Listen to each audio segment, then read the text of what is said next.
You always stare at my dad." The words fell into the quiet bakery, like a stone into still water. 5-year-old Mina Mercer stood beside the display case, her small finger pointing directly at the woman behind the counter. Elara Bennett's hands froze mid-reach over a tray of chocolate croissants. Her eyes widened, then quickly shifted to something careful, guarded. "Mina," Nathan Mercer said sharply, looking up from his phone. "That's rude." "But she does, Daddy." Mina turned to him with absolute certainty. "Every time we come here, she looks at you like she's trying to remember something important." Nathan glanced at Elara, expecting her to laugh it off. Instead, the baker looked away, busying herself with pastries that didn't need arranging. "I'm sorry," Nathan said. "She's very observant." "It's fine," Elara replied quietly, still not meeting his eyes. But it wasn't fine, and Mina knew it. Mina had developed a particular skill over her 5 years. She noticed things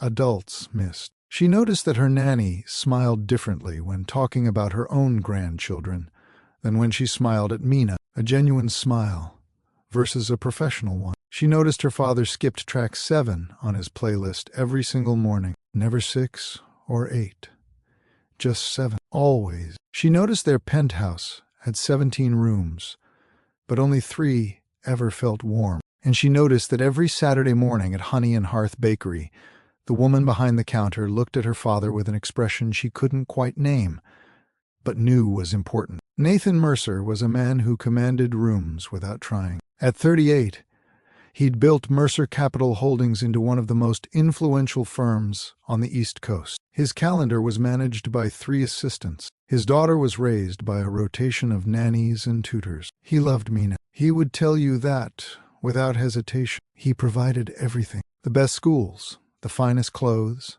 educational toys recommended by child development experts. Everything except himself. Saturday mornings were his compromise with guilt. 2 hours every week at a small bakery in a neighborhood far from their penthouse. Just the 2 of them. No meetings, he'd promised. Just father and daughter. Except Nathan spent most of those 2 hours on his phone, half present at best. The routine never changed. They arrived at 9 a.m. Nathan ordered black coffee and a plain scone. Mina ordered hot chocolate with extra marshmallows and whatever pastry had the most frosting. Elara Bennett always served them herself. She never made small talk. She never asked about Nathan's work or commented on Mina's growth the way other shopkeepers did. She simply handed them their order with a quiet smile and returned to work. But Mina saw what her father didn't. The way Elara's hands hesitated for just a fraction of a second when she handed Nathan his coffee. The way she watched them leave through the window every single week. Her hand raised in goodbye long after their car disappeared around the corner. Week after week, Mina watched, and the question grew louder in her mind. "Daddy?" Mina asked one Saturday as they drove home. "Do you know the baker lady?" Nathan glanced at her in the rear-view mirror. "Who?" "The lady who makes our food." "I know she owns the bakery." "Yes." "No. I mean, did you know her before? Like from a long time ago?" Nathan frowned. "I've only been coming here since you were born. 5 years. That's not very old. Why do you ask?" "Just wondering," Mina said. But she filed the answer away, unconvinced. Something in his voice sounded wrong, like he was telling the truth and lying at the same time. One rainy Saturday in late March, the bakery was nearly empty. Just one elderly man reading a newspaper in the corner, and Nathan and Mina at their usual table by the window. Nathan sat across from her, coffee untouched, fingers flying across his phone screen. Then his phone rang. He glanced at the screen. His expression tightened. "I have to take this," he said, already standing. "Stay here. I'll be right outside." "But Daddy, it's raining." "I'll stand under the awning." 2 minutes. He was gone before Mina could finish her sentence. Through the window, she watched him pace back and forth, phone pressed to his ear, his free hand gesturing sharply. He looked like he was fighting. Behind the counter, Elara was watching too. She stood very still, a dishcloth in her hands, her eyes on Nathan's silhouette through the rain-streaked glass. Mina looked up and caught her staring. Their eyes met. For a moment, neither of them spoke. Then Ilara's expression softened, and she crossed the room with a small plate in her hands. On it was a warm cinnamon roll, glazed and perfect. "On the house," Ilara said gently, setting it in front of Mina. "Why?" Mina asked. Ilara hesitated. "Because Saturdays should feel special." "They do," Mina said quietly. "When Daddy's actually here." Ilara's throat worked. She glanced toward the window, where Nathan was still pacing. Still talking, still somewhere else. "He's very busy." "I know." Mina looked at Ilara directly. "But how do you know?" "About him being busy. You don't really talk to him. You just give him coffee and he leaves." Ilara knelt beside the table, so she was eye level with the little girl. Her expression held something Mina couldn't quite identify, something sad and resigned, like someone visiting a grave. "I knew him once," Ilara said carefully. "A long time ago, when he had time to notice things." Mina's eyes widened. "Did he forget you?" The question landed like a blow. Ilara's smile was fragile, breakable. "Maybe. Or maybe he just moved on." "That's sad," Mina said. "Sometimes it is." Ilara stood slowly, brushing at her apron. "But people change. They build new lives. That's just how things happen." "Is that why you look at him like that?" Mina asked, with the brutal honesty only children possess. "Because you miss the old him?" Ilara's breath caught. She looked at this small, impossibly perceptive child and saw no judgment, just curiosity. Just a little girl trying to understand the complicated world of adults. "Yes," Ilara whispered. "I suppose I do miss him. The person he was." "That's sad," Mina repeated. "Because he's right there. He just doesn't see you seeing him." Outside, Nathan ended the call. He shook the rain from his coat and stepped back inside, distracted, already composing his next email in his mind. He didn't see the way Ilara turned away quickly, brushing at her eyes. He didn't see Mina watching both of them, her small mind working through a puzzle she didn't yet understand. If you've ever had one small moment change your life forever, comment "Small moments matter" below. That evening, Mina asked her father a question that would echo for weeks. They were in the car, stuck in traffic, rain drumming on the roof. "Daddy, do you miss who you used to be?" Nathan's hands tightened on the steering wheel. The question hung in the air between them, unanswered, while rain began to speckle the windshield. "Why would you ask that?" he said finally. "Because Miss Ilara looks at you like she misses who you used to be." Nathan pulled the car over to the side of the road. They sat in silence, rain drumming on the roof. Nathan stared straight ahead, his jaw working. "Mina," he said quietly, "some things are complicated. Things you'll understand when you're older." "I understand now," Mina said with devastating clarity. "You were friends. You're not anymore. And it makes both of you sad." "It's not that simple." "Why not?" Mina asked. "Nobody's asking you to go backward. But maybe you could just say hello. Like actually hello. Not the hello you say when you're thinking about other things." Nathan turned to look at his daughter. This small, impossibly wise person, who saw straight through every wall he'd built. "When did you get so smart?" he whispered. "I notice things," Mina said simply, "like you taught me." But Nathan hadn't taught her that. He'd taught her spreadsheets and efficiency, and how to maximize productivity. Someone else had taught her to notice feelings. Someone who made bread in the early morning and played piano when no one was listening. Someone who remembered people her father had forgotten. Ilara Bennett. The search returned a few results. The bakery's website, some reviews, and a local magazine article from 6 years ago. In the article, there was a photo of Ilara standing in front of Honey and Hearth, arms crossed, smiling at the camera. The caption read, "Ilara Bennett, owner of Honey and Hearth, opened the bakery 12 years ago after leaving behind a promising career as a concert pianist.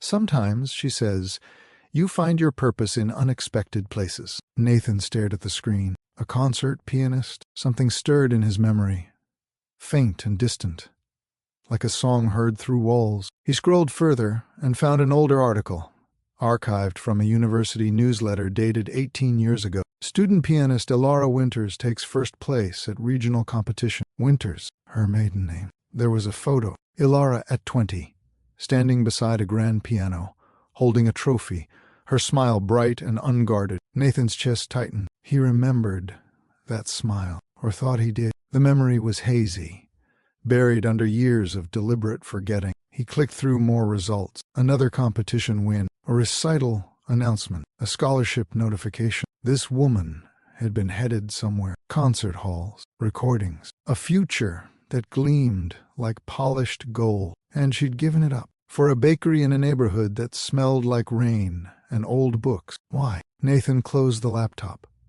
But sleep wouldn't come. Mina's question echoed in his mind. Do you miss who you used to be? He didn't know how to answer that. He'd built everything he'd set out to build. The business, the wealth, the life that looked perfect in photographs. But somewhere along the way, he'd misplaced something. I have not lost it, misplaced it, like setting down your keys and forgetting where. And Elara, who'd supposedly given up everything, looked more whole than he'd felt in years. The following Saturday, Nathan did something different, something symbolic. When they pulled into the parking spot across from Honey and Hearth, he turned off the engine and sat for a moment. Daddy? Mina asked from the back seat. Are you okay? I'm nervous, Nathan admitted. Why? Because today feels important.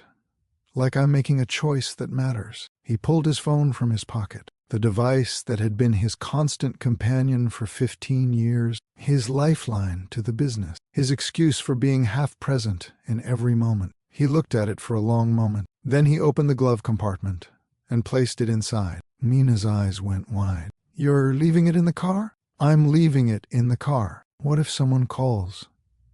What if there's an emergency? Then they'll leave a message, and I'll deal with it later. Right now, I'm choosing to be here. Fully here. No distractions, no safety net. Just a present. He looked at his daughter in the rearview mirror. Someone once told me that some things survive because one person decides not to walk past. I'm deciding not to walk past anymore. Not past you. Not past Elara.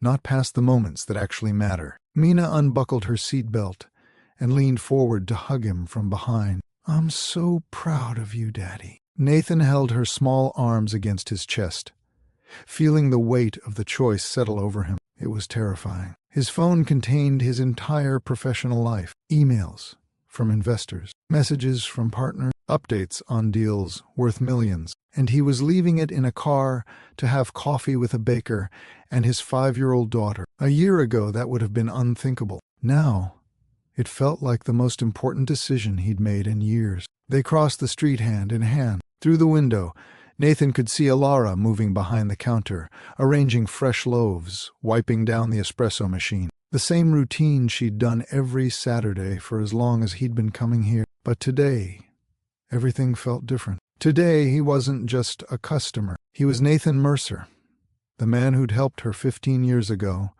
and then forgotten. The man who'd built an empire on the foundation of forgetting who he used to be. The man who was trying, desperately, imperfectly, to remember. Nathan pushed open the door. The bell chimed, clear and bright. Elara looked up, and for the first time in 3 months, for the first time in 15 years, Nathan truly looked back. Not a glance, not a distracted acknowledgement while his mind was on emails or meetings. He looked at her, really looked, saw the flour dust on her apron, the way her hair was coming loose from its bun, the small smile lines at the corners of her eyes, saw the way she stilled when she recognized him, the way her breath caught slightly, the way her hands gripped the counter edge like she needed something solid to hold on to. Saw her, all of her, the woman who'd survived, who'd built something beautiful from ruins, who'd waited 15 years for him to remember not just her,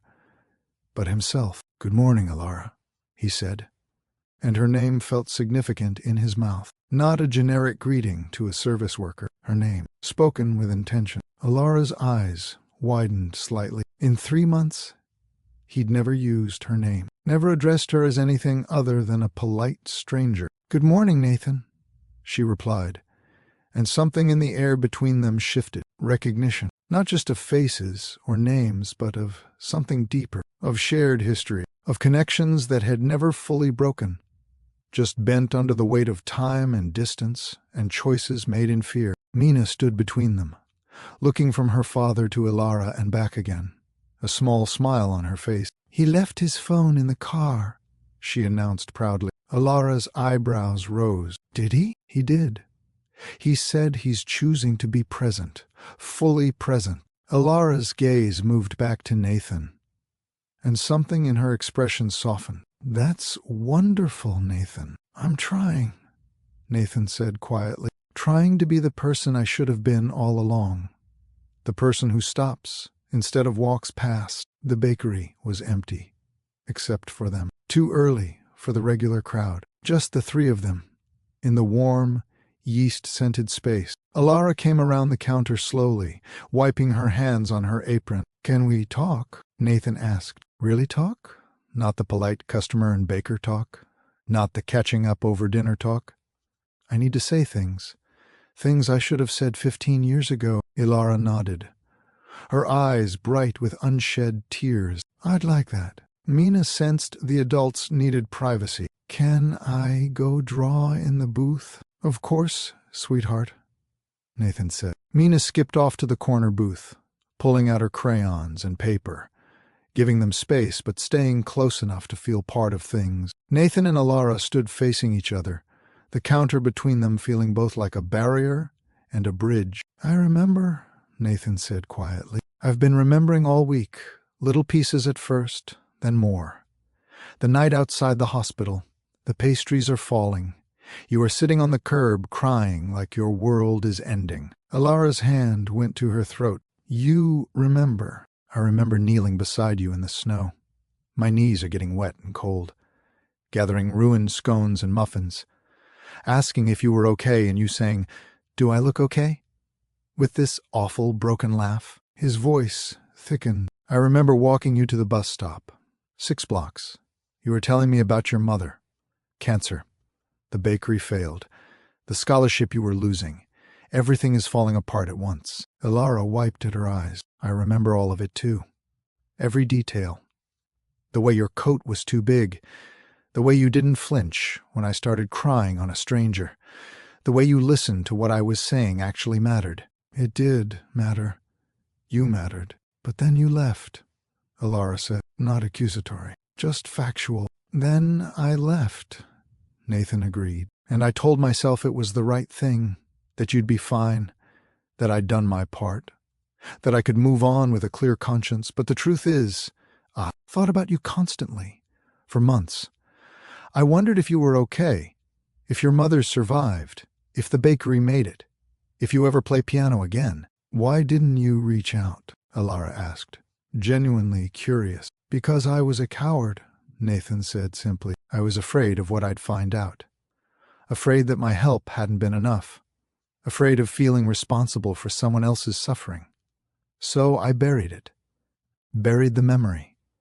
Buried the guilt. Buried the version of myself who thought stopping for people mattered more than getting ahead." Ilara was quiet for a long moment, absorbing Nathan's words. Then she walked to the register and reached beneath it, pulling out a familiar frame. The note Nathan had written 15 years ago, yellowed slightly with age, the handwriting neat and deliberate, "For the places that keep warmth alive. I hope this helps you hold on." She set it on the counter between them. 2 days after you helped me, this appeared under the bakery door," Ilara said softly. "An envelope, manila, no name, no return address, just lying there like someone had slid it under during the night." Nathan stared at the framed note, his own handwriting staring back at him like an accusation and a promise at once. "I picked it up thinking it was paperwork, a bill I'd missed, a foreclosure notice.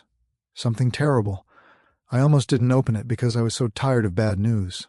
But I forced myself to." Ilara's voice cracked. "It was money, cash. $5,000. More money than I'd seen in months. And this note." She touched the frame lightly. "I counted it 3 times because I couldn't believe it. $5,000. Exactly." Nathan felt his hands trembling. He clasped them together, trying to stay composed. "I stood there in that freezing kitchen, holding this money, reading this note, And I started crying again, but different this time. Not broken. Grateful. Overwhelmed. Elara wiped at her eyes. I didn't know who sent it. I had no way to find out. No cameras. No witnesses. Just this anonymous miracle that appeared exactly when I needed it most. What did you do with it? Nathan asked quietly. I used it. The oven was dying. It had been for months. I got it repaired. Properly repaired. Not the duct tape fixes I'd been doing. I paid down the supplier debt so they'd deliver again. I bought enough ingredients to actually stock the bakery. I paid rent. She looked around the space with reverence. That money saved this place. It bought me time. Time to figure things out. Time to learn how to actually run a business instead of just desperately trying to keep it from collapsing. Time to be with my mother in her last months, without constant panic about whether I'd lose everything. Her voice dropped. Whoever sent that money saved my life. Nathan couldn't breathe. I kept the note, Elara continued. I put it in a frame and hung it right here, where I could see it every day. A reminder that somewhere out there, someone believed this place, and I was worth saving. She paused, her hands trembling slightly on the counter. For years I wondered who sent it. I asked around the neighborhood. I tried to figure out if my mother had friends I didn't know about. But there were no leads, just this mystery. This gift. Until 3 years ago, Nathan said quietly. Elara looked up sharply. How did you know? You said you knew it was me. You must have figured it out somehow. Elara nodded slowly. There was an article in the business section about rising executives under 40. You were featured. The strategist who never looks back, they called you. Nathan winced at the headline. There was a photo, and a quote from you about your philosophy. Something about forward momentum, about not letting sentiment slow you down. Elara's voice held a slight edge. The quote was typed, but there was a handwritten note from you in the margin. The editor had included it as a human interest touch, your personal annotation on the draft. She met his eyes. I recognized the handwriting immediately. It was the same as the note that saved my life. Nathan's world tilted. You knew? For 3 years. You knew it was me. I knew. And I didn't know what to do with that information.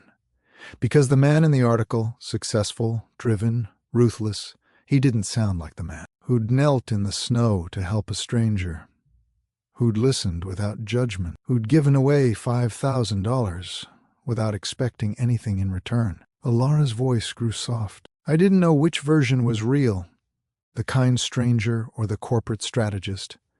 So I kept my distance.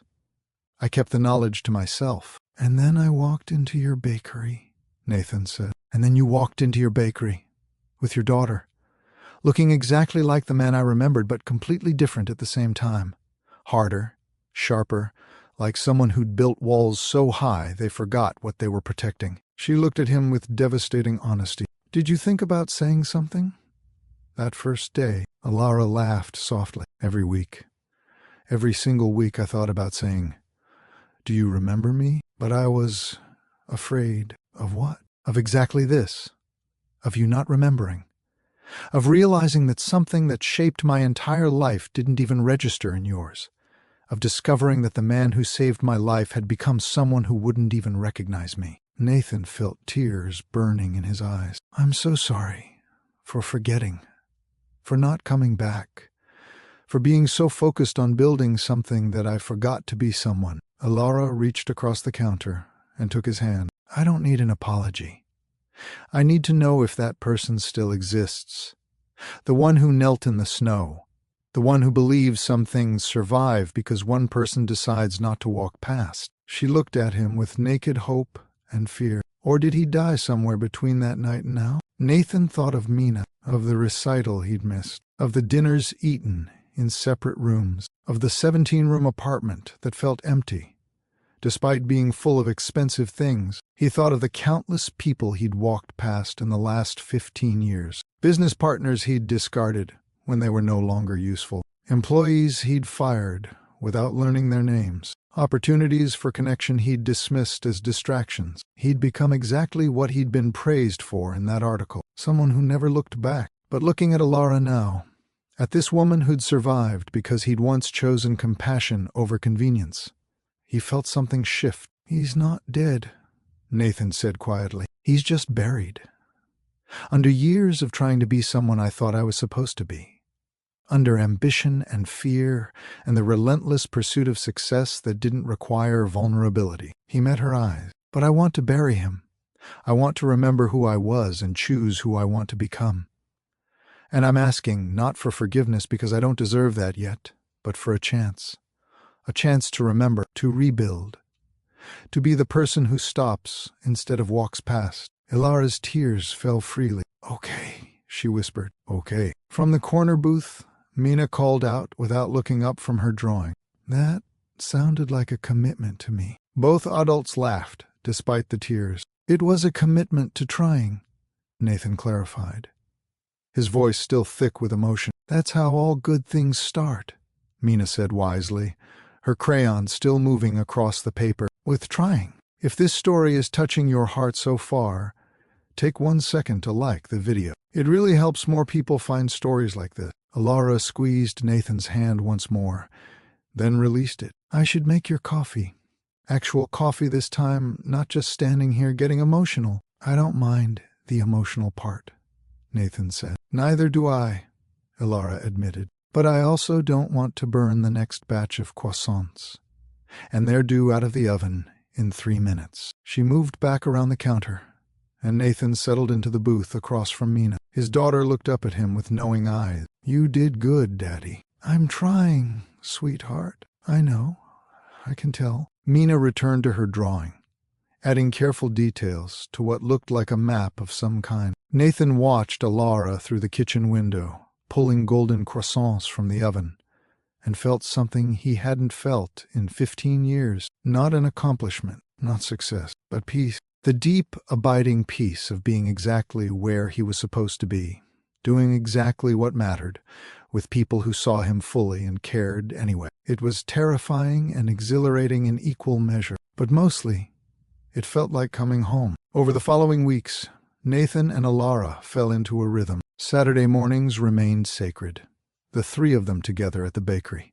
Mina learning to bake while Nathan and Ilara talked, but they added other times, too. Tuesday evenings after the bakery closed, when Nathan would bring dinner and they'd eat together in the kitchen, surrounded by the lingering smell of bread. Sunday afternoons at the park, with Mina running ahead while the adults walked slowly, talking about everything and nothing. The conversation started simple, safe, the kind of surface-level exchanges that people have when they're still figuring out how to be with each other. "What's your favorite season?" Ilara asked one Saturday. "I've never really thought about it," Nathan admitted. "Seasons are just weather, background to everything else." "That's the saddest thing I've ever heard." Nathan laughed. "Why?" "Because seasons are moments, markers of time passing. Spring is hope.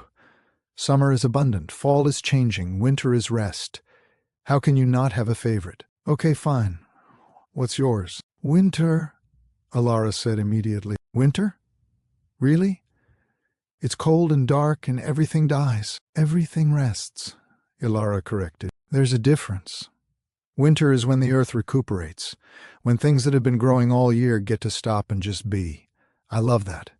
The permission to rest, to be still." Nathan considered this. "I don't think I've ever rested. Really rested. Even on vacation, I'm working, checking emails, making calls, staying connected." "That's not vacation," Ilara said. "That's just work in a different location. Real rest is this: being present, letting go of productivity, allowing yourself to just exist without purpose or agenda." Nathan tried to wrap his mind around this concept. Existing without purpose sounds terrifying, because you've equated your worth with your productivity. But you're valuable even when you're not producing, even when you're just being. Another Saturday, they talked about bread. "Why bread?" Nathan asked. "Of all the things you could have done after the piano didn't work out, why this?" Ilara's hands moved over dough as she needed, the motion practiced and meditative. "Because bread is honest. It doesn't lie. You put in the work, the right ingredients, the right technique, the right time, and it rewards you. Skip a step, rush the process, use cheap ingredients, and it shows. So, it's about control, Nathan said. No, it's about care. Control tries to force outcomes. Care tends to them. Nathan watched her hands work the dough. Fascinated. What's the difference? Control is when you micromanage every detail, trying to force the bread to be what you want it to be. Care is when you create the right conditions and then trust the process. You can't force dough to rise faster. You can't intimidate yeast into working harder. You have to create warmth, give it time, and trust that nature will do its job. She looked up at him. Life is the same way. People are the same way. You can't control them into being what you want. You have to create good conditions, give them time and space, and trust them to grow. Nathan absorbed this, thinking about how much of his life he'd spent trying to control outcomes, people, entire markets. I've been trying to control everything. I know, Alara said gently, but that's exhausting and ultimately futile. You can't control life. You can only participate in it. They talked about mornings. I love mornings, Alara said one Sunday as they walked through the park, watching Mina feed ducks at the pond. That moment right before dawn when the world is quiet and full of possibility. When you can be anyone, do anything, before the day starts making demands. I've always hated mornings, Nathan admitted. They just mean the start of another marathon. Another race to get through. That's because you've made your life a race. But it doesn't have to be. What's the alternative? A walk, Alara said simply. Life can be a walk instead of a race. You still move forward. You still get places. But you notice things along the way. You enjoy the journey instead of just focusing on the destination. Nathan thought about this as they walked. Mina's laughter drifting back to them on the breeze. I don't know how to walk instead of run. Running is all I know. Then learn. Watch Mina. Watch me. Watch people who aren't constantly racing towards something. See how they move through the world. And then what? And then try it. For 5 minutes. Then 10. Then an hour. Eventually, walking becomes your natural pace instead of something you have to force yourself to do. Nathan took Alara's hand as they walked, and the simple act felt revolutionary. Walking. Holding hands, watching his daughter feed ducks, not racing, not achieving, not conquering, just being. They talked about work. Do you love it? Nathan asked. The bakery. The early mornings. The endless repetition. Most days, Alara said honestly. Some days it's exhausting, and I wonder why I didn't just get a normal job with normal hours. But then someone comes in and tells me my mother's bread recipe helped them through a hard time, or a child lights up over a cookie, or I create something new and it works perfectly and I remember. This matters. Maybe not to everyone, maybe not in ways that make headlines. But to the people who come here, it matters. She looked at him. What about you? Do you love your work? Nathan had to think about that. I used to think I did. The challenge of it, the competition, the wins. But lately I don't know. It feels hollow. Like I'm winning a game that doesn't actually matter. So, change the game, Alara said. How? Make it matter. You have resources, Nathan. Influence, power. Use them for something beyond just making more money.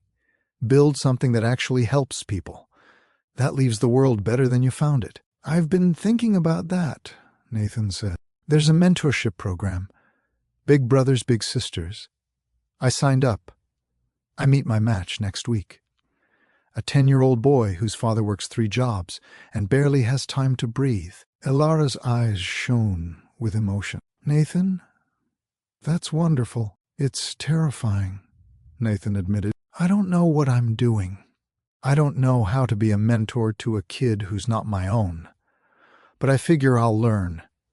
And maybe by learning to show up for him, I'll get better at showing up for Mina too. You're already showing up for Mina, Alara said gently. Look at her. Nathan looked at his daughter, carefully tearing pieces of bread and tossing them to the ducks. She was relaxed in a way she rarely was at home. No anxiety about whether he'd suddenly get a call and disappear into work. No careful monitoring of his mood. Just a kid feeding ducks, secure in the knowledge that her father was present. "She's different here," Nathan observed. "You're different here," Alara corrected, and she responds to that.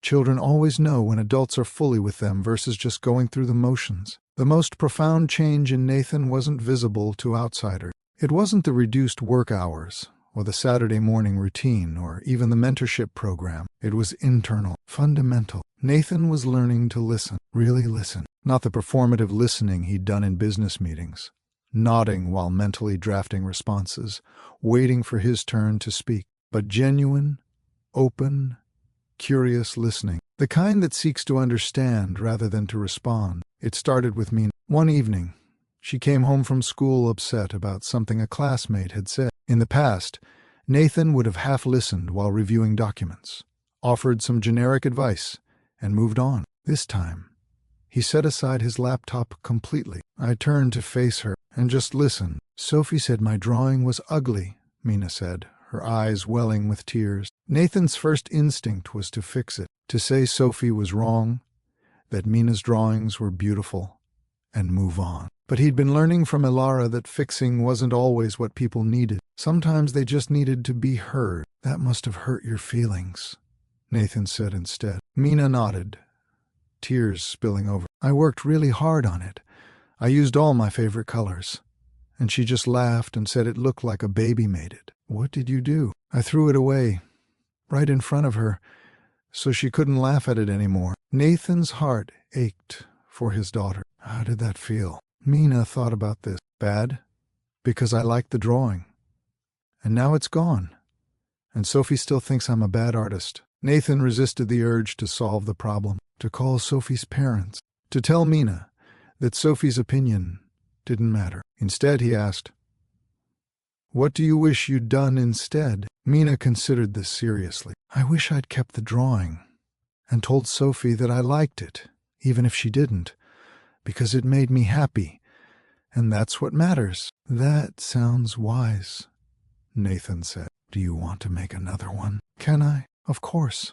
Your art supplies are in your room, and when you're done, we'll hang it up where you can see it every day, as a reminder that you get to decide what's beautiful, not anyone else." Mina threw her arms around him. "Thanks, Daddy." "For what?" "For listening. For not just telling me what to do.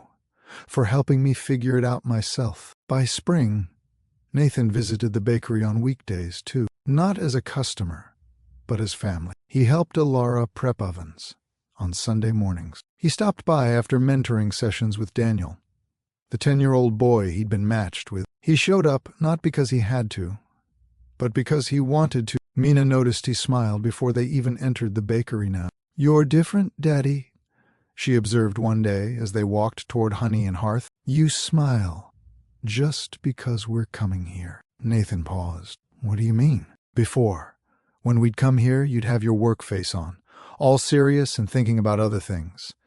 But now, when we get close to the bakery, you start smiling, before you even see Miss Alara, just because we're here." Nathan had never noticed this himself, but now that Mina mentioned it, he realized she was right. Somewhere in the past months, this place had become more than just a coffee stop or routine obligation. It had become home, a second home, maybe, but home nonetheless. The place where he could be himself. Not Nathan Mercer the businessman. Not Nathan Mercer the success story. Just Nathan, imperfect, learning, trying. "You're right," he admitted. "I do smile, because I'm happy to be here, because this place feels good, because I know the people inside love us." Mina nodded sagely, as if this confirmed something she'd been thinking about. "It's not just gratitude anymore, is it?" "What do you mean?" "At first you came because you remembered helping Miss Alara, and you felt bad for forgetting. So you came because you owed her something. Gratitude." Mina looked up at him with those impossibly perceptive eyes. "But now you come because you want to, because you love her. That's different." Nathan knelt down to his daughter's eye level. "You're absolutely right. It started as gratitude, as trying to make up for forgetting, but somewhere along the way it became something else, something deeper." "Love," Mina said confidently. "Love." Nathan agreed. I love her. And I love being here. And I love who I am when I'm with both of you. Mina hugged him tightly. I knew it. I knew you'd figure it out. One evening, sitting in the bakery kitchen after hours, Nathan voiced something he'd been thinking about for weeks. Alara was prepping dough for the next day's loaves. Nathan watching her work with the same fascination he always felt. Can I tell you something I've realized? He asked. Alara looked up, her hands stilling in the dough. Always. Nathan took a breath, organizing his thoughts. I spent my entire adult life chasing the big things, the impressive things, the achievements people applaud. I wanted my name in papers. My company is on lists of fastest-growing firms. My deals were talked about in boardrooms. He paused, and I got all of that. Built exactly what I set out to build. Became exactly who I intended to become. But, Alara prompted gently, but none of it mattered. Not really. Not in any lasting way. He stood and began pacing, the words flowing faster now. The biggest deal I ever closed, a $200 million acquisition that made headlines. I can barely remember the details now. It happened, we made money, I moved on to the next thing. It meant nothing beyond the numbers. Nathan turned to face Alara. But you know what I remember with perfect clarity? Kneeling beside you on a frozen street 15 years ago, picking up ruined pastries, listening to you cry, walking you to the bus stop. That moment, that quiet, unwitnessed moment, shaped both our lives more than any deal I've ever done. Alara's eyes glisten. You're right. That moment changed everything for me. For me too, Nathan said. I just didn't know it at the time. I thought it was a small kindness, forgettable, unimportant compared to the big things I was chasing. But now I understand. The quiet acts are what shape lives, not the applauded ones, the moments no one sees, the choices to stop instead of walking past, the decision to help even when it's inconvenient. Those are what matter. Alara resumed kneading, her movements thoughtful. My mother used to say that bread is built in private. All the work, the mixing, the kneading, the waiting, happens behind closed doors. Only the final product is public. And people judge the bread without seeing the hours of work that made it. She looked at Nathan. Life is the same way. The most important work happens in private, in small moments, in choices nobody witnesses. But those private moments create the public life everyone sees. Nathan absorbed this wisdom. I've been living publicly, performing success, making sure everyone sees the impressive parts. But I neglected my private work, the small moments, the choices nobody applauds. What small moments do you think about now? Alara asked. Nathan considered reading to Mina at night instead of reviewing contracts, having breakfast with her instead of checking emails, listening to Daniel talk about his day instead of rushing through our mentoring session to get back to work. He smiled. Sitting here with you while you knead dough, not doing anything productive, just being present. Those moments, they're shaping my life more than any business decision I've made in the last 15 years. Because they're building connections, Alara said. And connection is what makes life worth living. Exactly, Nathan agreed. All those years I thought I was building something important, but I was just accumulating, piling up achievements like trophies on a shelf. Impressive to look at, empty of meaning. He leaned forward, resting his elbows on the table. But this, what are we building? Mina is learning to bake, me learning to be present, us learning to trust each other. This is real, this matters, this will last. Alara set aside her dough and came around the table, sitting beside Nathan and taking his hand. You've changed so much, and I don't just mean externally, showing up more, working less. I mean internally, the way you think, the way you value things, the way you measure success. I had good teachers, Nathan said. You and Mina. You both showed me a different way of being in the world. What did we show you? Nathan thought carefully. That small doesn't mean insignificant. That quiet doesn't mean it's unimportant. That a life built on connection matters more than a life built on conquest. He squeezed her hand. You showed me that the person who stops for someone in pain is worth more than the person who builds an empire. That listening is more valuable than achieving. That presence is the greatest gift you can give someone. Ilara rested her head on his shoulder. Those lessons cost you a lot to learn. They did. 15 years of my life. Countless missed moments with Mina. The loneliness of building something impressive but empty. Was it worth it? Ilara asked. The cost of learning? Nathan was quiet for a long moment. I wish I'd learned it sooner. I wish I hadn't wasted so much time chasing the wrong things. But I can't change the past. I can only build differently from here. He kissed the top of her head. And yes, it was worth it.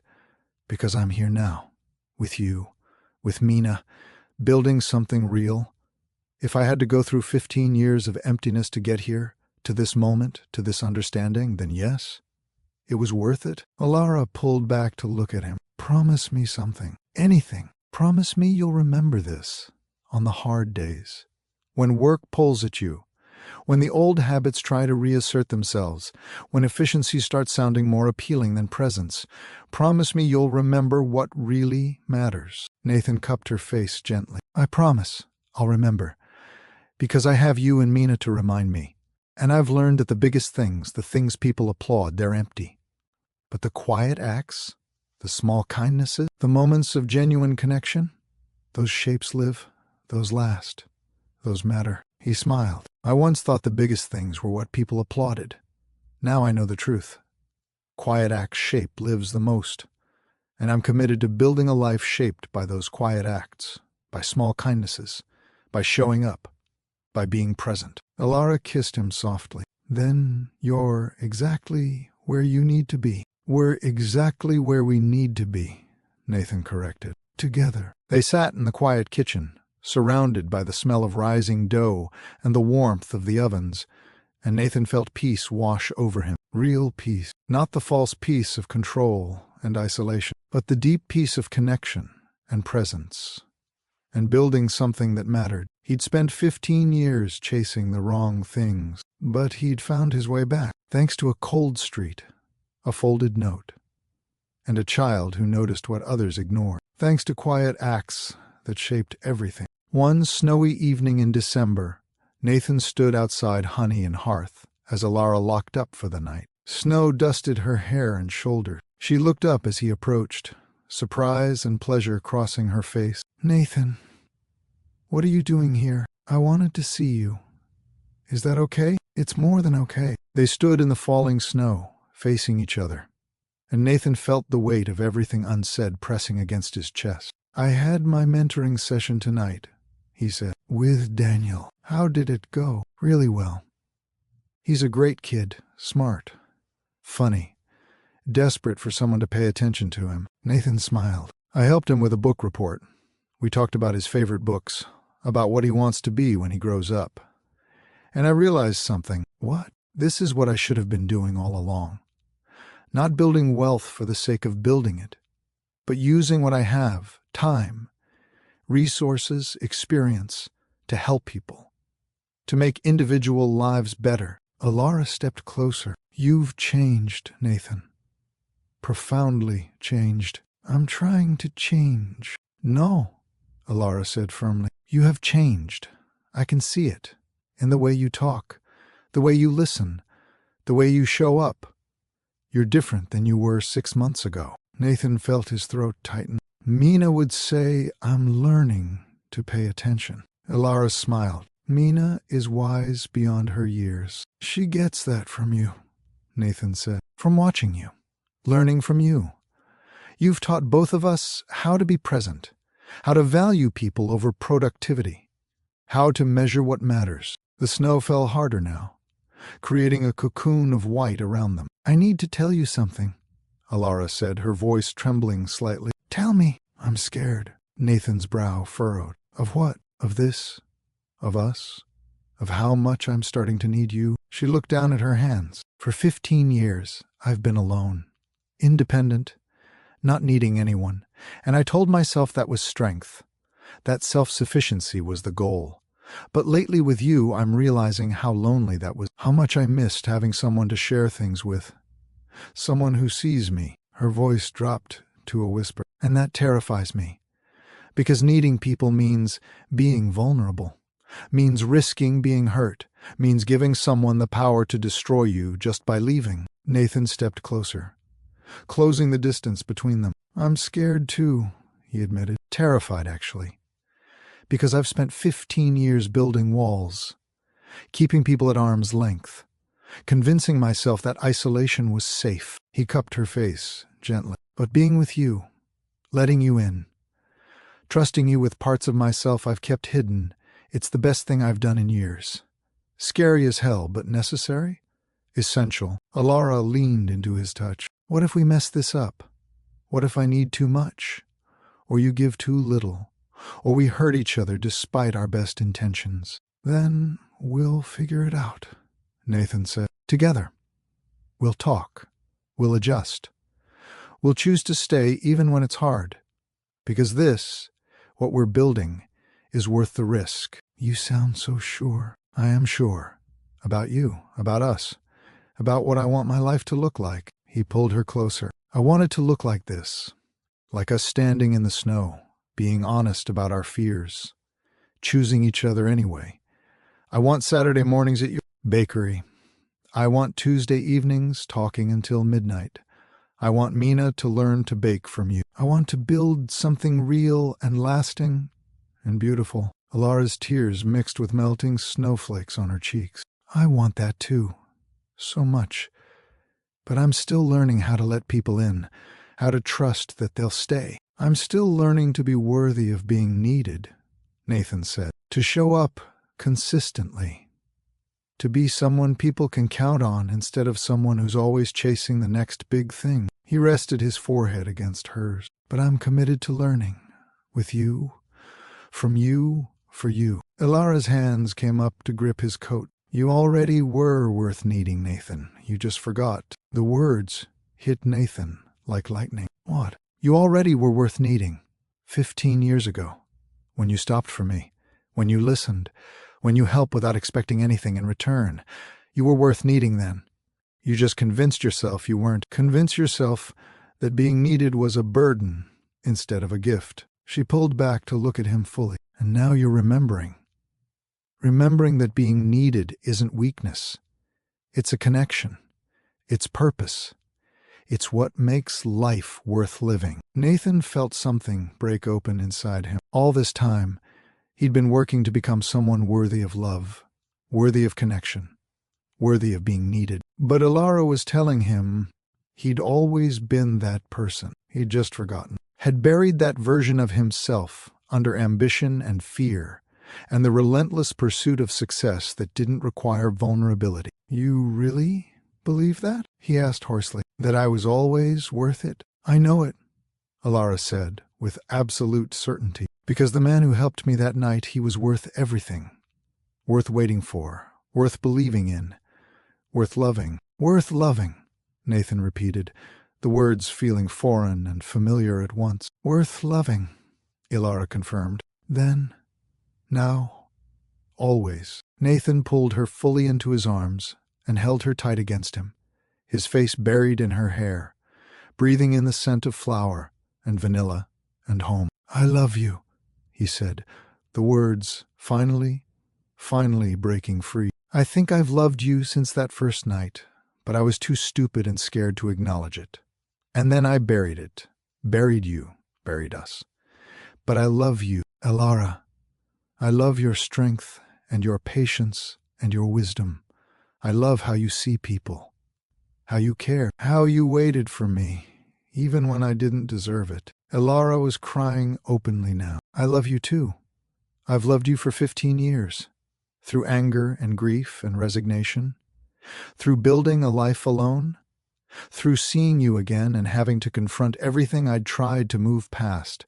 I've loved you the whole time. They kissed then, in the falling snow, outside a small bakery that had survived against impossible odds because two people had decided, 15 years apart, that some things were worth fighting for, worth waiting for, worth risking everything for. When they finally pulled apart, both breathless and crying and laughing, Nathan said, I have something for you, something I should have given you months ago. He reached into his pocket and pulled out a small velvet box. Ilara's breath caught. "I know we said we'd take this slow," Nathan said, opening the box to reveal a simple ring. "I know we agreed to build carefully. But Mina's right. When you know, you know. And I know, Ilara. I know I want to spend the rest of my life with you. I know I want to wake up every morning and choose you. I know I want to build a family with you and Mina. I know I don't want to waste another day not being yours completely." His voice cracked. "Will you marry me?" Ilara looked at the ring, then at Nathan, tears streaming down her face. "Yes, 1,000 times yes. Yes to you. Yes to us. Yes to this life we're building. Yes to everything." Nathan slipped the ring onto her finger, and they kissed again, surrounded by falling snow and the promise of a future built on connection instead of conquest, on presence instead of productivity, on love instead of loneliness. When they told Mina the next morning, she shrieked with joy. "I knew it. I was right about everything." Both adults laughed, and Mina hugged them fiercely. "We're going to be a family. A real family."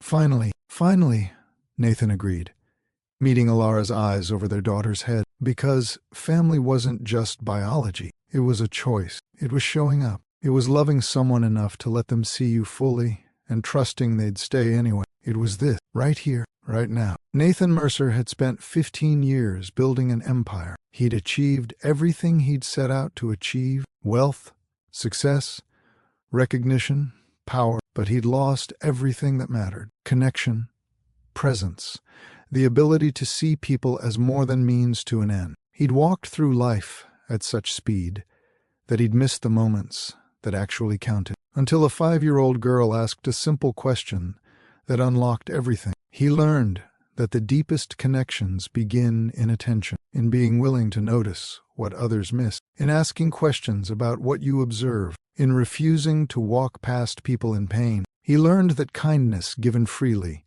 can return years later as healing and love. That $5,000 given anonymously wasn't just charity. It was an investment in a future he couldn't have imagined. A seed planted that would grow for 15 years and eventually bloom into a family. He learned that the people who change us most are often the ones we nearly walk past. If Nathan had kept walking that frozen night, none of this would exist. No Ilara, no second chance, no transformation from hollow success to meaningful life. If he'd ignored Mina's observation, he would have kept coming to that bakery for years, never recognizing the woman who'd been waiting for him to remember. But he stopped, and everything changed. If this story moved you, comment on the word kindness below. Share it with someone who needs this reminder.